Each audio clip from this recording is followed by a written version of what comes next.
Doctor Babasaheb Ambedkar जयंतीसाठी आलेल्या तरुणाचा मृत्यू झाल्याची धक्कादायक घटना समोर आली आहे. पंढरपूर शहरातील इस्बावी परिसरात राहणारा अमित प्रक्षारे वय 30 हा तरुण सांगोला पाणीपुरवठा केंद्रासमोरील नदीपात्रात बुडाल्याची घटना घडली.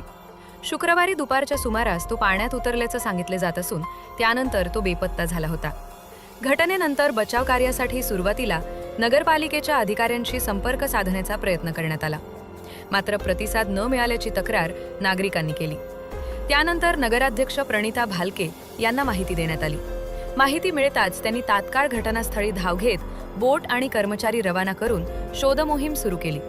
पोलीस, प्रशासन आणि नगरपालिका कर्मचारी दिवसभर नदीपात्रात शोध घेत होते. मात्र अचूक ठिकाणाची माहिती नसल्यानं अडथळे येत होते. सकाळी 11:30च्या सुमारास अमितचा मृतदेह आढळून आला. अमित हा पुण्यातील MIT कॉलेजमध्ये कर्मचारी होता. या घटनेदरम्यान नगराध्यक्ष भालके यांनी ठिय्या मांडत प्रशासनाला कामाला लावले.